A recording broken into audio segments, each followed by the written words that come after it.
निशुम्भ शुम्भ गर्जनी प्रचण्ड मुण्ड खण्डिनी वने रणे प्रकाशिनी भजामि विन्ध्यवासिनी।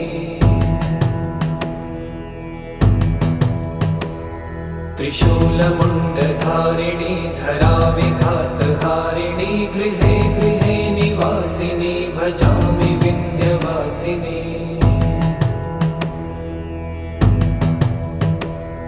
दरिद्रदुःखहारिणी सदा विभूतिकारिणी वियोगशोकहारिणी भजामि विन्ध्यवासिनी।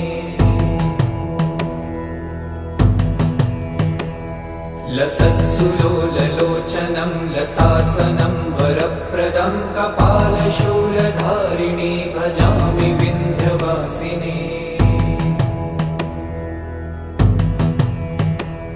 कराब्जदानदाधर